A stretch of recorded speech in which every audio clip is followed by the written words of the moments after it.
Assalamualaikum warahmatullahi wabarakatuh.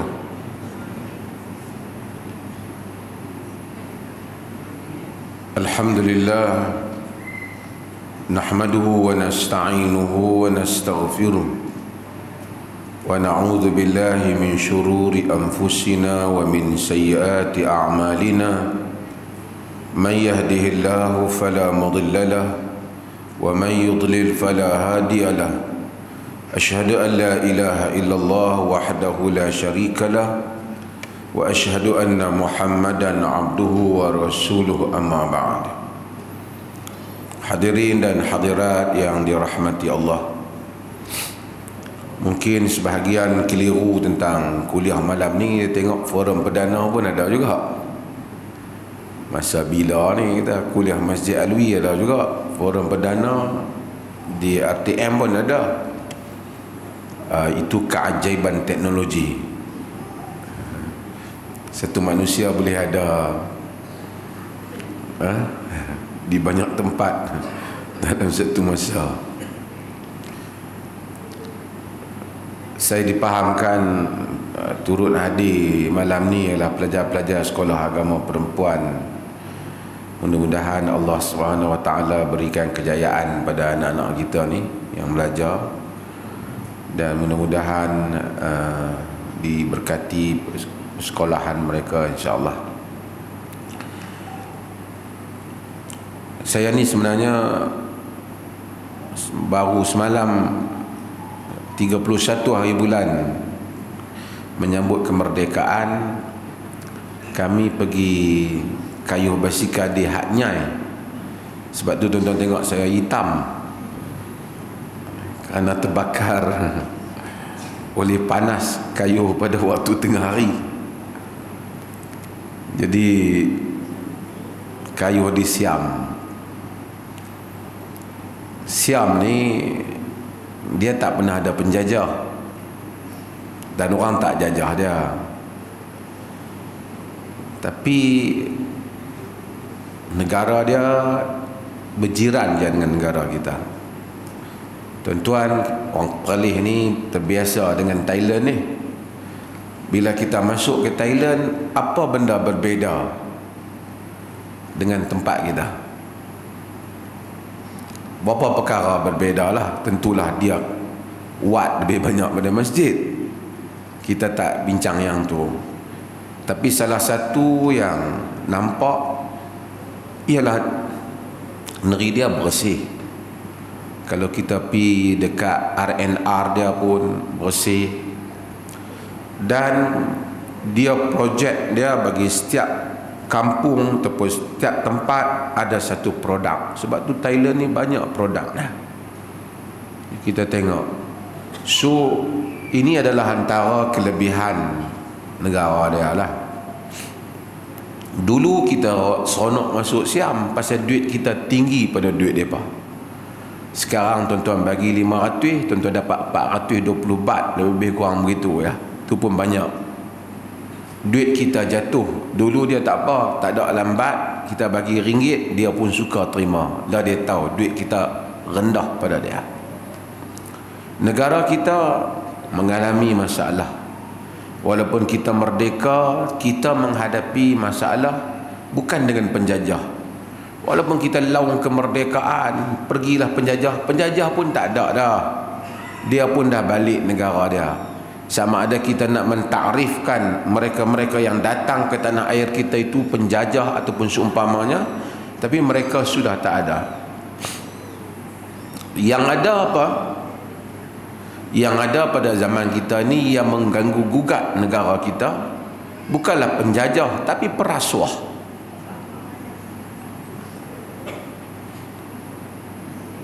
Penjajah kalau dia ambil harta, dia buat balik ke negara dia, ialah dia penjajah.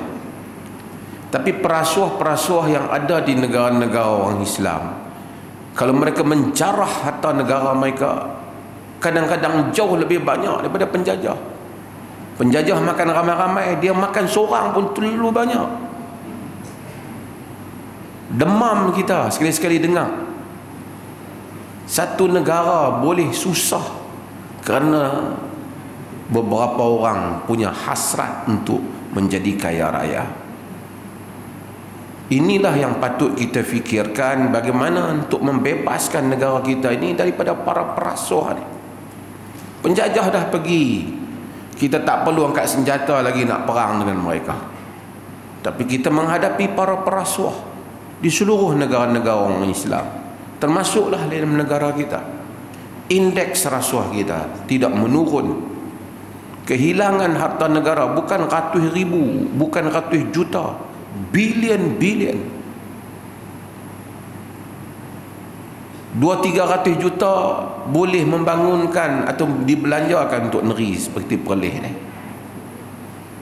Tapi orang bagi hilang berbilion-bilion. Kadang-kadang tak tahu. Sekarang kita dengar tentang isu kapal, perang dan seumpamanya. Daripada dulu kita dengar macam-macam. Penjajah tak bom pun kapal kita, tapi perasuh menyebabkan kesenjataan kita lemah. Lain yang perlu, lain yang dibeli. Lain yang dipicek, lain yang negara dapat. Beli kereta kebal, akhirnya kereta kebal tak setara mana. Beli kapal, kapal tak muncul. Beli kapal terbang, kapal terbang jatuh dalam bendang. Macam-macam. Ratus juta, bilion.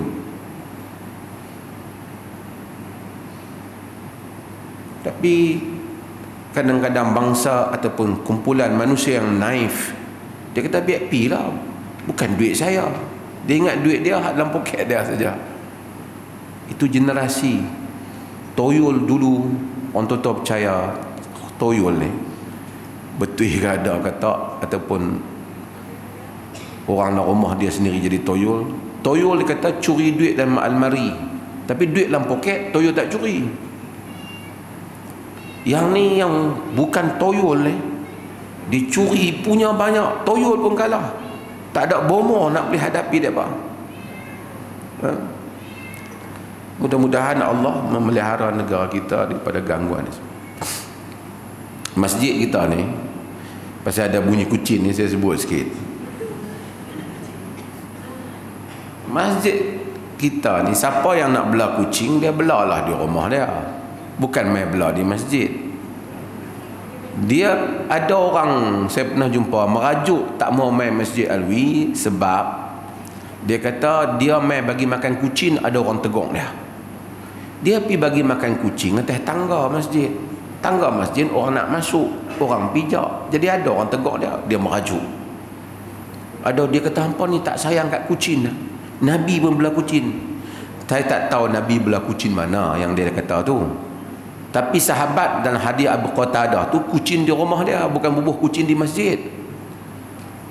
Dan kalau kucing kita rosakkan harta benda orang, di dalam fiqh dibincangkan kena ganti ataupun tak. Sebab fuqaha sebut kalau itu memang kucing dia merosak haiwan dia, rosakkan harta benda orang, dia kena dipertanggungjawabkan. Sebahagian fuqaha menyebut hal itu.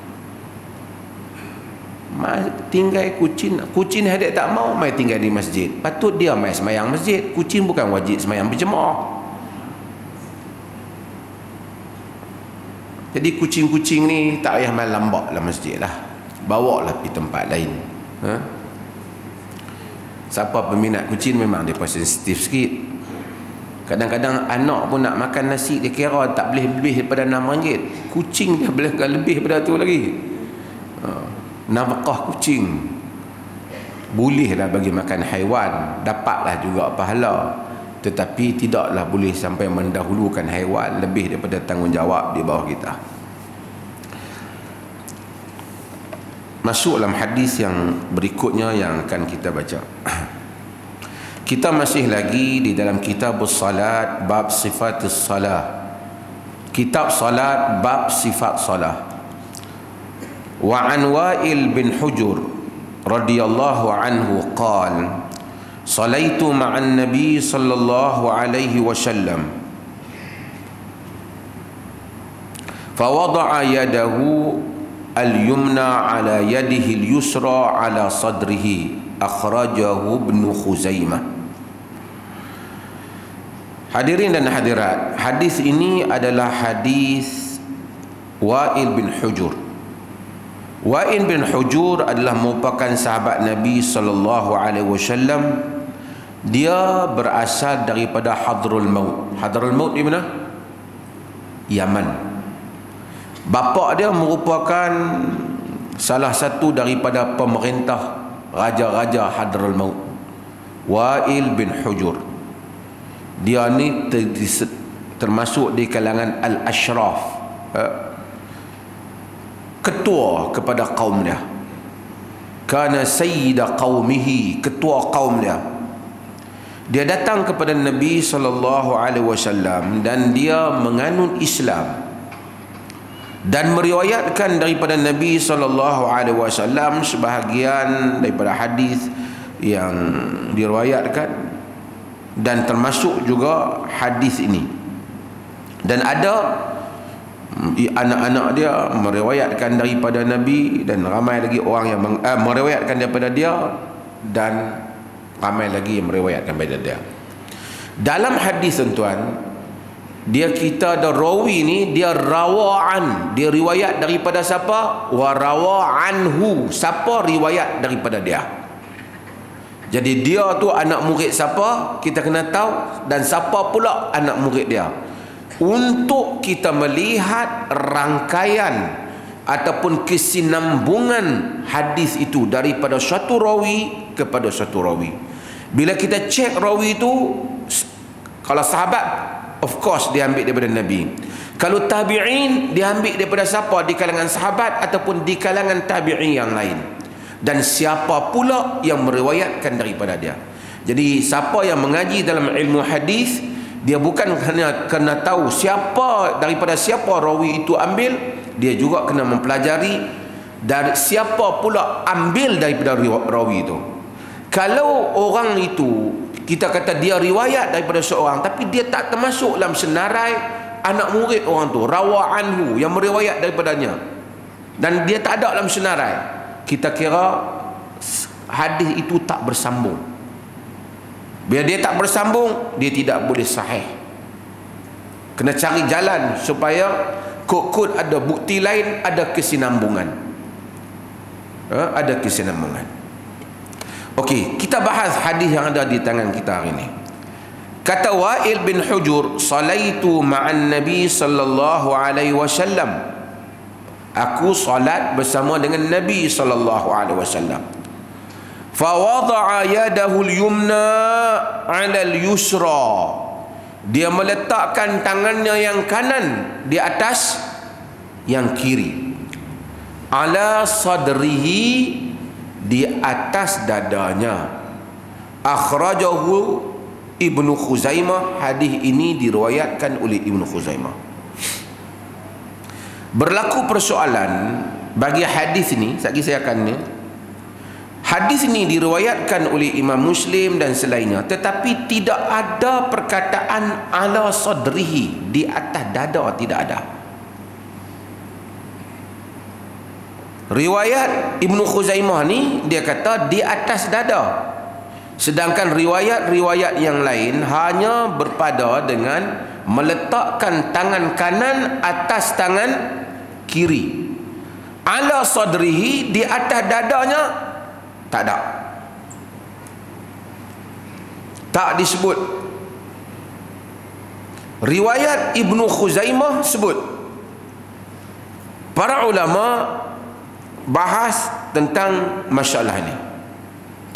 Hadis ni diriwayatkan oleh orang lain juga, diriwayatkan oleh Al-Baihaqi, diriwayatkan oleh Imam Muslim macam saya sebut tadi, dan Ashabus Sunan. Cumanya yang mereka bahaskan, tak ada timbul isu tentang tangan kanan letak atas tangan kiri.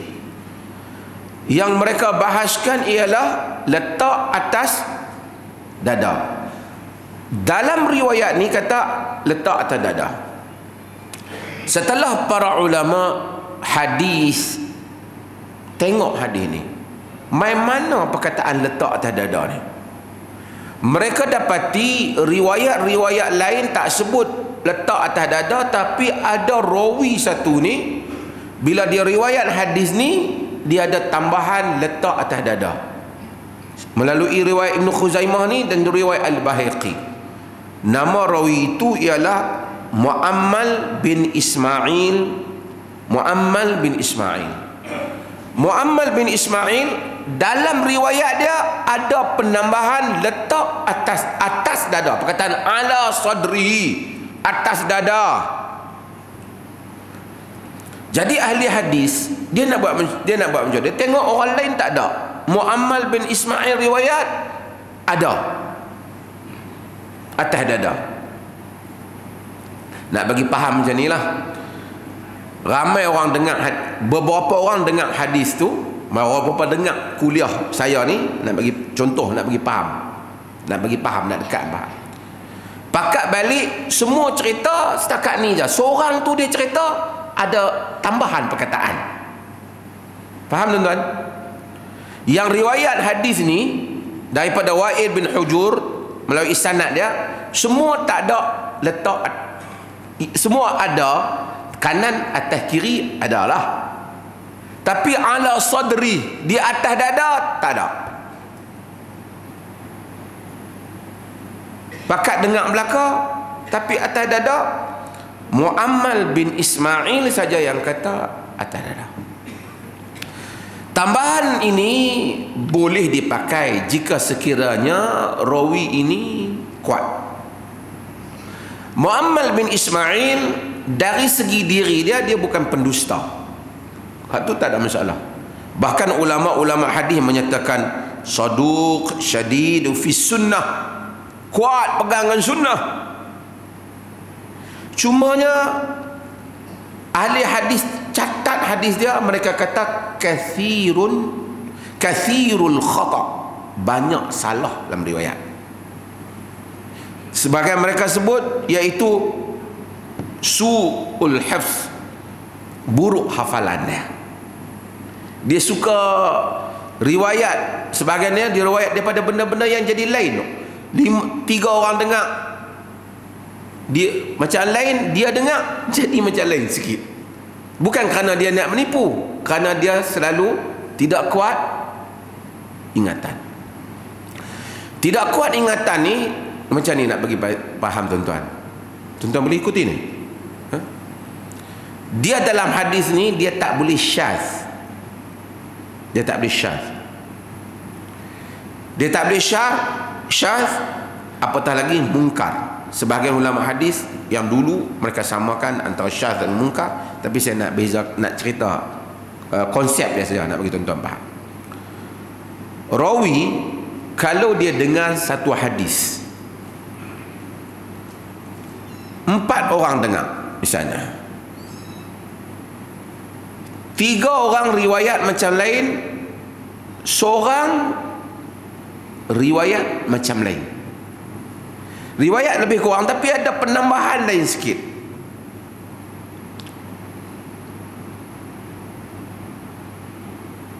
Yang tu dia panggil ziyadatus siqah, penambahan. Yang jadi masalah kalau dia riwayat satu benda tak sama dengan yang 3 lagi, dia tak bohong, dia okey, tapi dia riwayat benda tak sama. 4 orang dengar, seorang kata lain, 3 kata lain. Nak bagi faham konsep, kita nak pakai hak seorang ke nak pakai 3? Walaupun yang seorang tu tak pernah penipu, bukan penipu, seorang yang benar, kita nak pakai yang seorang ke yang 3? Apabila kita pakai 3, kita bukan tuduh yang seorang tu penipu, kita kata dia keliru. Faham tak? Kita kata dia keliru, rekod dia bagus tapi dia keliru. Yang tu dia panggil mukhalafatus siqah jama'atus siqat. Apabila rawi yang dipercayai bercanggah dengan rawi, dengan kumpulan-kumpulan orang lain yang dipercayai juga. Dia seorang, 4 orang pergi dengar, seorang habaq macam lain, 3 habaq macam lain. Nak pakai yang mana? Pakai 3. Tapi kalau 2 orang pergi dengar,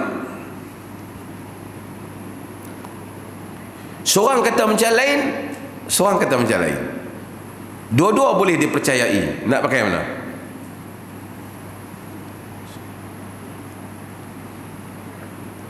Okey.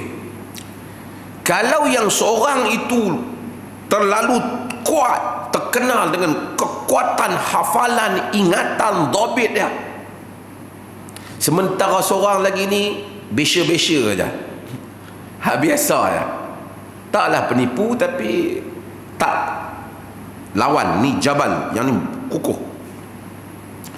Yang ni dia panggil mukhalafatus siqah man huwa awsaq. Bila siqah menyanggahi orang yang lebih siqah, siqah menyanggahi orang yang lebih siqah, juga jadi syaz. Syaz itu tak memenuhi syarat sahih, tak memenuhi syarat sahih. Okey, kalau ada tambahan, dia tak bercanggah tapi ada tambah macam ni, dia ada tambah. Tambah ni ulama timbul kontroversi. Nak pakai tak tambahan ni? Sebahagian kata ziyadatus siqah kita pakai, penambahan yang dipercayai kita pakai. Dia tak bercanggah, dia ada ekstra maklumat. 3P, 4P, 3 riwayat, seorang ni riwayat sama, cuma ada edisi tambahan yang kat 3 ni tak ada. Tak bercanggah tapi ada tambah. Yang tambah ni nak pakai ke tak? Takut dia keliru.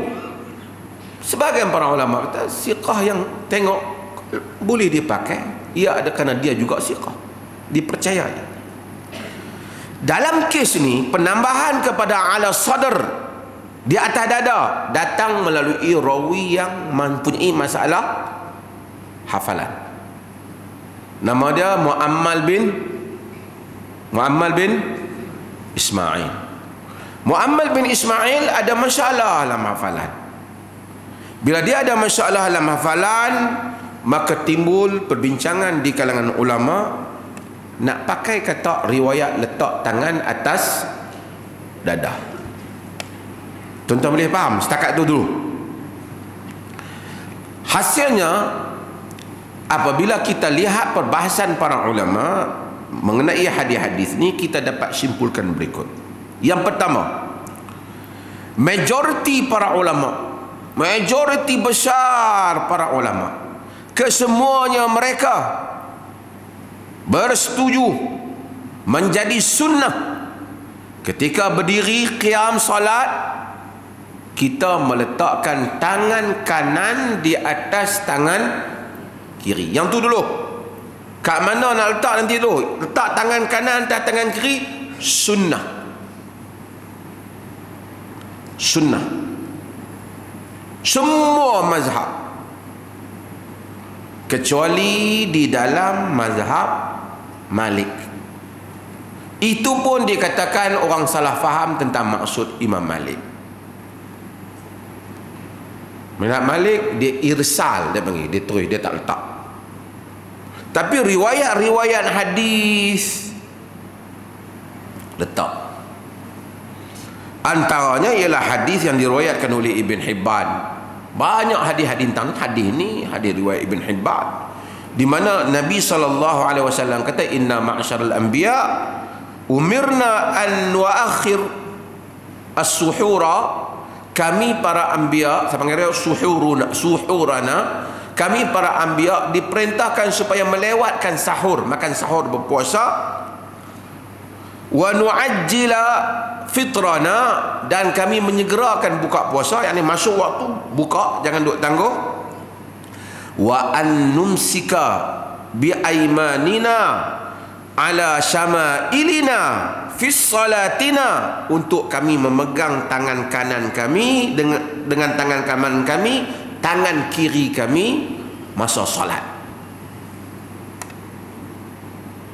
Tangan kanan pegang tangan kiri semasa salat. Ini semua para ulama bersepakat tentang hal ini. Tidak ada yang menyanggahi hal ini, melainkan dalam mazhab Malik kita tengok diluruskan. Sama juga dengan Syiah, dia luruskan. Ibadhi, dia luruskan. Dia kata bahawasanya ada qaul yang Imam Malik sebut. Tetapi hatta ulama-ulama Malik, Ibnu Abdul Bar dan seumpamanya kata tak, bukan maksud Imam Malik suruh luruskan. Cuba Imam Malik dia pernah luruskan kerana dia tak mau orang anggap wajib, ini sunnah saja. Tapi berlaku kata mereka perbezaan pandangan menyebabkan mereka terus jadilah mazhab Malik, dia meluruskan, dia tak letak tangan. Okey. Okey. Itu satu. Letak tangan ni, sebelum tu saya letak tangan kanan atas tangan kiri ni bila orang duduk macam ni dalam semayang ni, apa nilai dah? Nilai dia lah rendah diri. Rendah diri. Orang kalau sembang buka dada tak sama dengan orang sembang dia pegang tangan.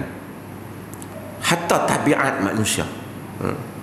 Saja saya sebut sikit. Sebab tu lagu Negeri Perlih tu, lagu Negeri Perlih ni, amin amin ya rabbal jalil, doa hamba yang sangat zalil.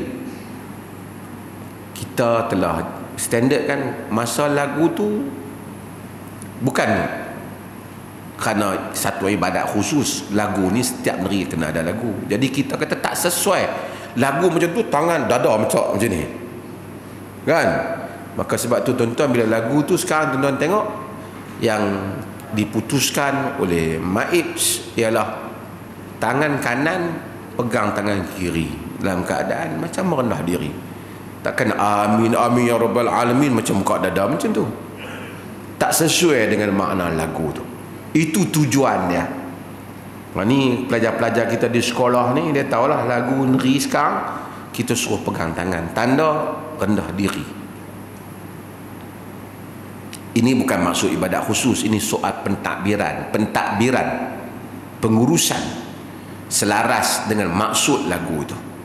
Ini sampingan lah saya cerita. Okey, balik pada perbincangan tadi. Para ulama sepakat majoritinya tangan kanan atas tangan kiri. Okey. Macam mana nak letak? Ada dua. Hadis-hadis Nabi SAW. Nak letak tangan kanan atas tangan kiri ni tang mana? Pegang tang ni ke? Pegang macam ni ke? Macam ni ke? Macam ni saja ke? Ada dua, sekurang-kurangnya dua sifat dalam hal ini. Yang pertama ialah tangan kanan di atas tangan kiri merangkumi, dia pegang nama apa ni? Ni panggil apa ni?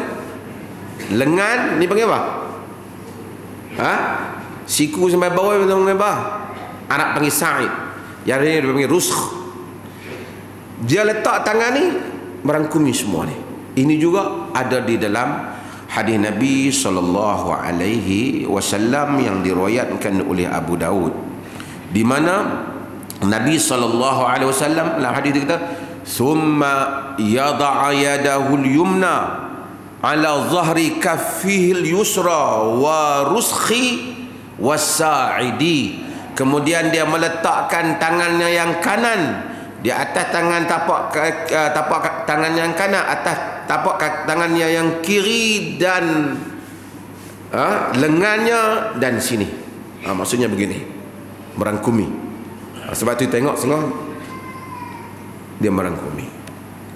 Dan sifat yang kedua ialah sifat yang ada di dalam hadis Nabi SAW, iaitu idza kana qa'iman fi shalah qabada bi yaminihi ala shimalihi. Dia memegang tangan kanan, dia mencengkamnya di atas tapak, dekat atas tangan kirinya, iaitu dia pegang di pergelangan tangan dia begini.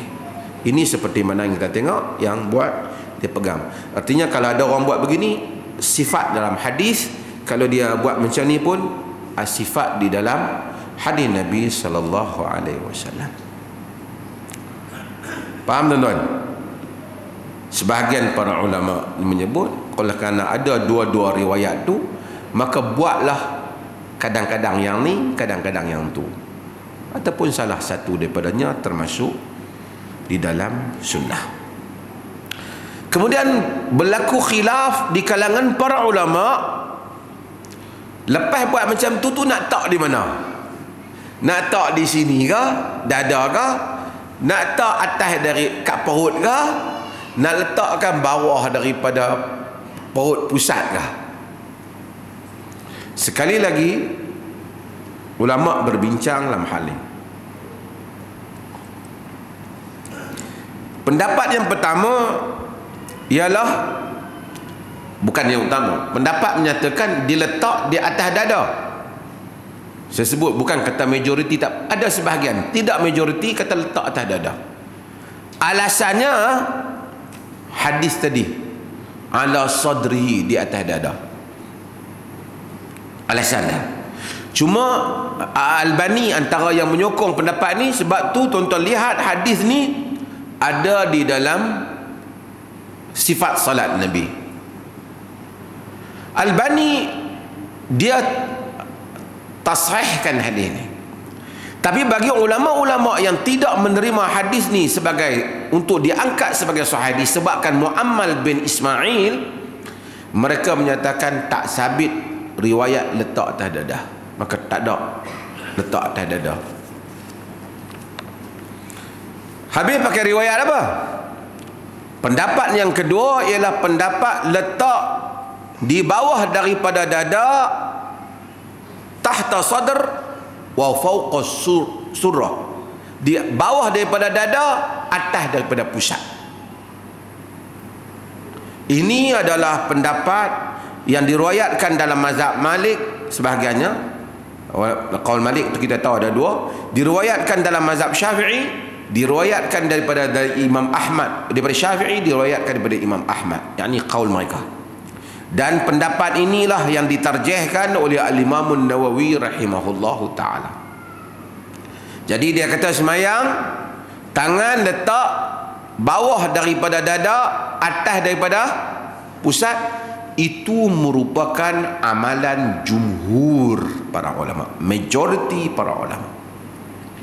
Sehingga kan Al-Imam At-Tirmidzi rahimahullah ketika dia meriwayatkan hadis ni tentang bab ni, dia kata ulama-ulama khilaf tentang hal ni, iaitu sahabat dan tabi'in khilaf, dan dia menyatakan wara'a ba'duhum an yada'a fawqa surrah wa ra'a ba'duhum an yada'ahuma fawqa surrah wa ra'a ba'duhum an yada'ahuma tahta surrah wa kullu dhalika wasi'un indahum. Dia sebut dua saja. Sebahagian mereka, Imam Tirmidzi kata, melihat tangan diletak di atas daripada pusat, sebahagian melihat tangan letak di bawah pada pusat. Hal itu semua luas, boleh buat salah satunya. Tapi At-Tirmidzi tak sebut di atas dada. Di atas dada. Ibn Hajar bawa riwayat atas dada ni, Albani kata sahih, tapi macam mana saya beritahu tuan-tuan, majoriti para ulama melihat tambahan ala sadr ini, tambahan ini mereka tak terima. So pendapat yang kedua apa tadi? Majoriti apa? Letak atas, bawah pada dada, atas daripada pusat. Pendapat yang ketiga yang tuan-tuan duk tengok, tuan-tuan pergi masjid Hanafi, tuan-tuan tengok, iaitu letak tangan bawah pada pusat. Pernah tengok tak? Ha? Mereka letak tangan bawah pada pusat, tahta surrah, wada'a akuf ala akuf tahta surrah. Tangan letak bawah ni, tapak tangan atas tapak tangan, di bawah daripada pusat. Hadis ni dhaif. Tak diamalkan, tak dijadikan hujah, tapi diamalkan bagi mereka yang berpendapat menerima hadis. Diamalkan, ada qaul Abu Hanifah dalam masalah ni, dan juga dikatakan adalah salah satu riwayat Imam Ahmad dalam masalah ni. Okey, tak apa. Jadi 3 qaul. Ketiga-tiga qaul ni, ketiga-tiga kaul ni dari segi penghujahan hadis yang pasti tidak ada dalil yang putus. Yang ada macam saya kata tadi, letak tangan kanan atas tangan kiri, letak merangkumi pergelangan tangan sampai ke siku ni, sampai ke atas, ataupun di atas apa dia panggil apa, lengan sampai ke siku ni, ataupun hanya pegang di pergelangan saja. Ada. Di mana? Tidak ada.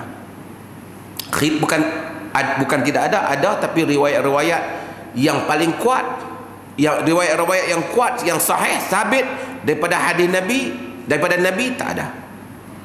Cumanya mungkinlah segi teknikal, saya rasa kalau diambil semua riwayat ni dari segi teknikal, walaupun kita anggap dhaif semua, letak atas dada sekurang-kurangnya ada beberapa riwayat walaupun dhaif, ataupun bukan datang dhaifnya tak kuat, hanya kuat masalah hafalan saja, bukan terlalu dhaif, lebih sikit dibandingkan dengan dua lagi secara perbandingan.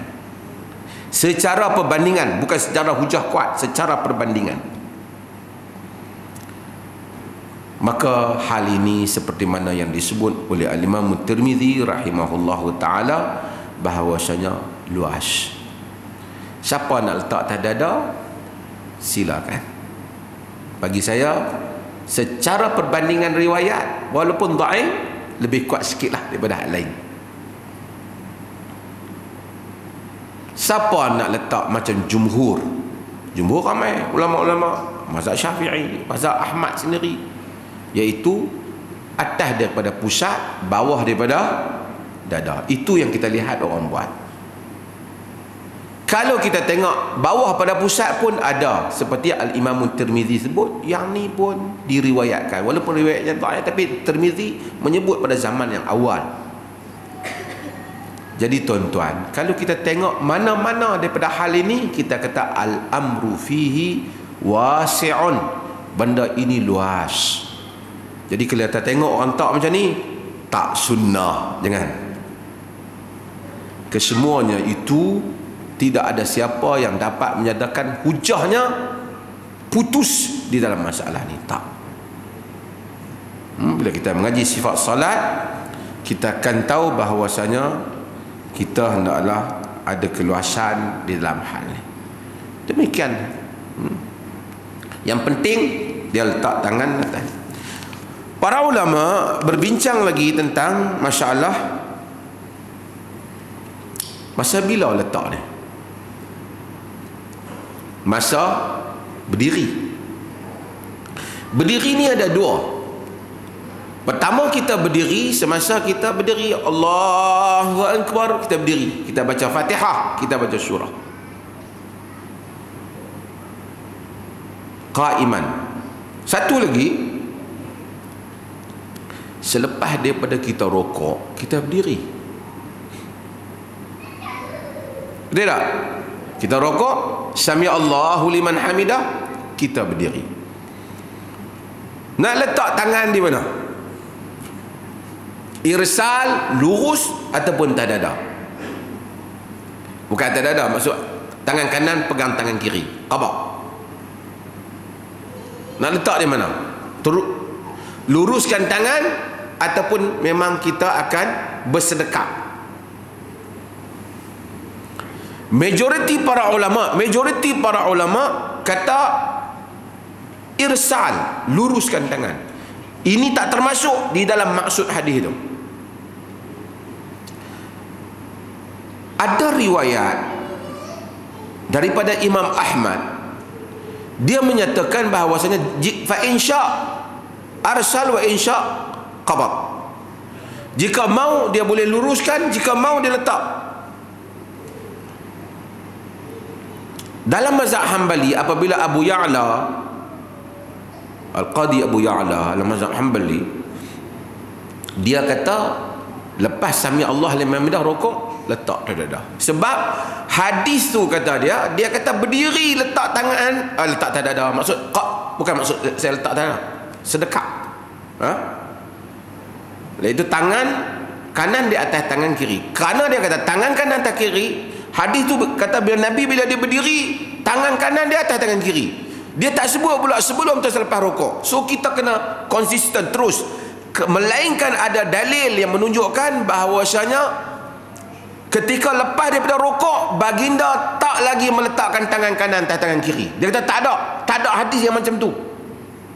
Dan ulama-ulama hadis hatta di kalangan mereka apabila sebut di antara fadilat ataupun di antara hikmah letak tangan ini ialah menunjukkan kita ini merendah diri di hadapan Allah Azza wa Jal, dan itu diperlukan sebelum ataupun selepas rukuk. Sama. Hadis tidak ada satu hadis yang mengecualikan. Maka dengan itu, Sami Allahu liman hamidah, letak tangan kanan atas tangan kiri, seperti yang tuan-tuan tengok dibuat oleh orang Arab. Arab apa? Arab Saudi tu. Itu satu pandangan, tetapi ia bukan pandangan majoriti. Ulama-ulama Hambali banyak menyokong pandangan tu, bertitik tolak pada kalam Imam Ahmad, kemudian oleh ulama-ulama Hanabilah yang lain. Syekh Abdul Aziz Abdullah bin Baz, Muhammad Saleh ibn Utsaimin memberikan pandangan yang sama. Di kalangan mereka yang mengkaji hadis, menolak amalan ni. Dia kata no, tak betul. Yang ni tak ada. Termasuk yang menolak ni ialah Al-Albani dalam sifat salat Nabi. Dia tolak. Dia kata tak ada. Bukan saja dia tolak, dia kata wa hadhihi bid'atun wa dhalalah. Ini bid'ah lagi sesat. Hak tubuh Al-Albani kita tak boleh terima, deras sangat. Ini tidak boleh bid'ah lagi sesat. Ini khilaf dalam fiqh saja. Dia atas faham, dia tak boleh jadi sesat. Ini kadang-kadang sebahagian dengan menghormati kesarjanaan dia, sebahagian lafaz-lafaz Albani itu patut ditimbang semula, kerana kadang-kadang tidak cocok dengan khilaf fiqh yang ada di kalangan para ulama. Okey, tak apa. Jadi kalau tuan-tuan tengok orang Saudi dia letak tu, memang itu salah satu kaul, tapi majoriti para ulama menyatakan selepas rukuk tidak diletak tangan dia, tangan kanan atas tangan kiri ataupun bersedekap. Wallahu alam. Itu kesimpulan saya untuk menjelaskan persoalan. Azanul soal betul. Tuan-tuan ada soalan, kita nak ringkaskan malam ni sebab kita ada program. Bukan saya kena pi, saya dah pi dah. Tapi saya kira keliru pengat malam ni tak ada ni kan. Saya jawab soalan yang dihantar ni tu. Nak jawab dengan soalan ni dah. Saya tak ikuti kan yang ni. Ada ahli politik tertentu menyatakan dalam hadis kata tidak berjaya kaum yang menyerahkan urusan mereka kepada seorang perempuan. Ahli politik tersebut hujah pada hadis ini pelantikan ketua hakim kalangan orang perempuan adalah tidak syar'i. Pohon penjelasan.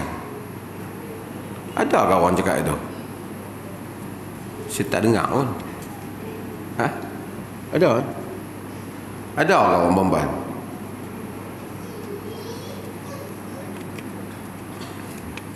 Saya tak tahulah siapa ada kata ada, tapi kita ni macam tu lah. Bila mai orang perempuan hak kita sokong pejahanam apa pun kita tak apa, kan? Mari hak perempuan yang kita tak sokong keluarlah hadis ni. Kenapa tak habaq daripada dulu? Negara kalau perempuan duk kuasai, lingkuplah negara tu. Hadis ni pun bukan, hadis ni diriwayatkan oleh Abu Bakrah Nufai' Ibnul Haris. Berlaku perdebatan di kalangan ulama tentang maksud hadis ini. Apabila Abu Bakrah dia diajak untuk dia menyokong Ali, Abu Bakrah ni, ketika Aisyah radhiyallahu anha keluar membantah apa yang berlaku, dan Aisyah mengepalai peperangan, bukan Aisyah nak pergi berperang, mengepalai isu itu, berlakunya peperangan Jamal. Jadi Abu Bakrah Nufai' Ibnul Haris ni dia hujah Dia kata tak boleh ikut Aisyah tu sebab lan yufliha qaumun wallau amruhum imra'atan. Tak akan berjaya kaum yang melantik wanita menjadi yang walau amru yang menyerahkan urusan mereka pada wanita. Jadi dia kata tak boleh ikut Aisyah pasal Aisyah perempuan. Dia sahabat dah. Tapi Aisyah sahabat. Yang ikut Aisyah ramai. Yang di belakang Aisyah Az-Zubair ibn Al-Awwam, Talhah bin Ubaidillah. Kebetulan soalan dia ni kita di Perlis pernah bahas, boleh tak orang perempuan jadi hakim? Sebelum saya nak tanya tuan-tuan perempuan boleh jadi hakim, boleh tak orang perempuan buat keluar fatwa? Boleh tak orang perempuan buat keluar fatwa? Boleh tak? Aisyah buat keluar fatwa. Aisyah mengajar. Dia lelaki perempuan? Perempuan. Kawan sahabat saya Dr. Akram Nadwi, dia dihimpunkan ensiklopedia Al-Muhaddisat, muhaddis wanita. Dia di Oxford. Dia tulis, dia buat dalam English dan dia buat juga dalam Arab. Banyak jilid.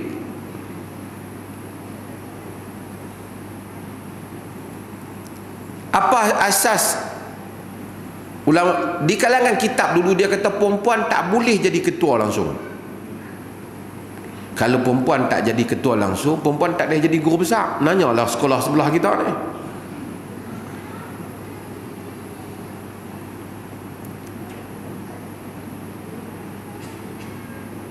Ini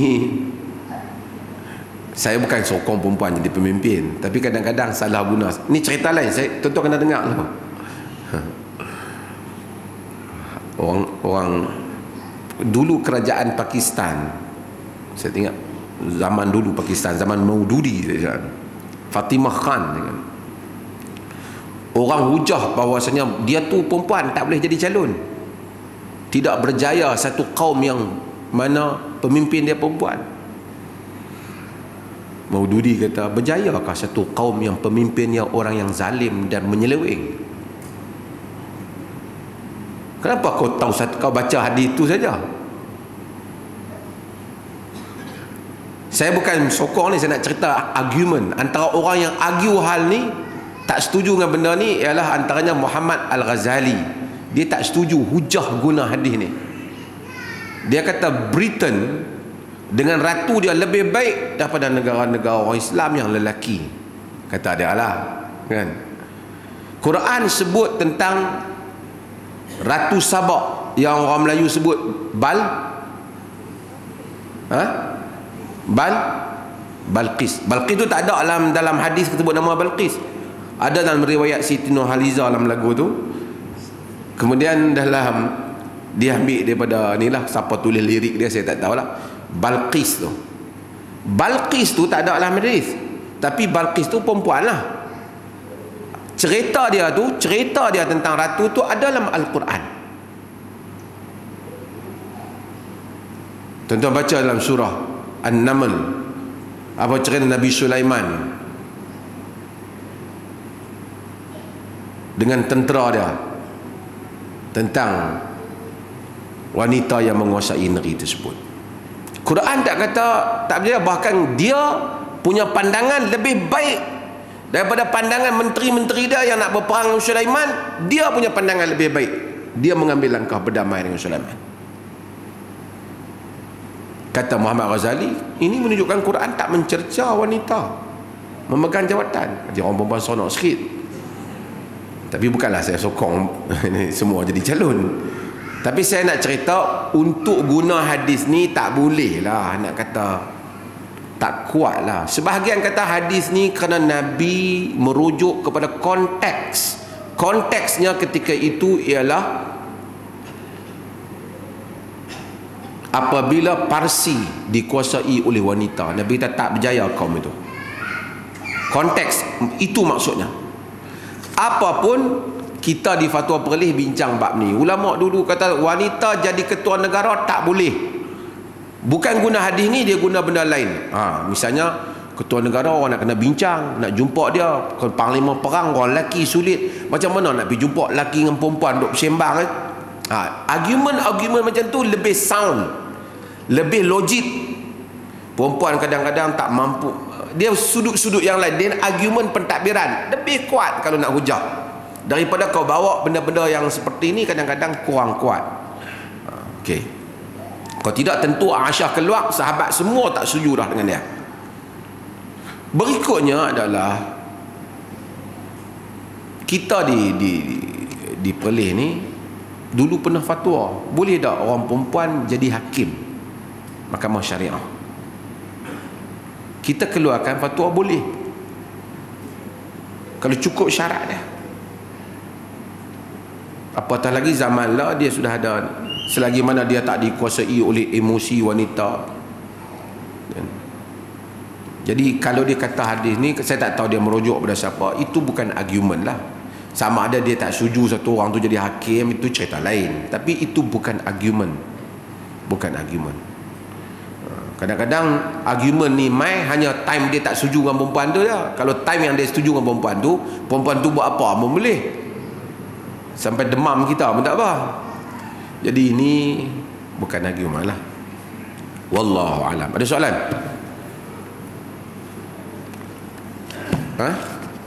Tak ada. Last ni saya nak jawab ini ialah tentang, ini saya jawab banyak kali dah, tapi jawab dah, dah tanya banyak kali pun. Boleh ataupun tak di dalam semayang doa selain daripada doa-doa maksur? Dalam semayang ni ada beberapa tempat kita doa. Satu ketika sujud, wa amma sujud fajtahidu fid du'a. Adapun sujud banyakkan doa. Satu. Boleh dah kalau kita baca Rabbana atina fid dunya hasanah, tak ada masalah. Ini sepakat para ulama, sepakat kata boleh. Semua doa yang ada dalam Quran, yang ada dalam sunnah yang maksur, tak ada masalah. Satu lagi doa sebelum memberi salam. Selepas kita baca syair, falyatakhayyar minal mas'alati ma sya', dia mintalah apa saja, ataupun minal kalami ma sya', apa saja yang dia nak minta. Okey. Kalau dia doa benda akhirat, Rabbana atina fid dunya hasanah, Allahumma inni as'alukal jannah, kan? Dengan hadis macam wa a'udzubika minan nar, macam hadis Nabi, tak ada masalah. Tapi kalau dia doa untuk akhirat juga, tapi guna bahasa dia, guna ayat dia sendiri, bukan ayat Nabi, bukan ayat Quran,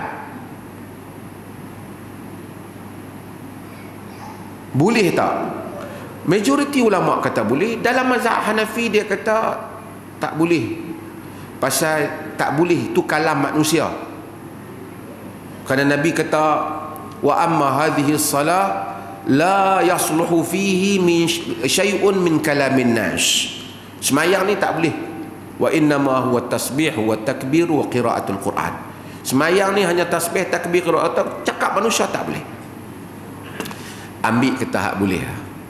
Khilaf hak lebih daripada tu ialah kalau dia bukan doa tentang akhirat, doa dunia, ya Allah aku nak kahwin seorang lagi misalnya,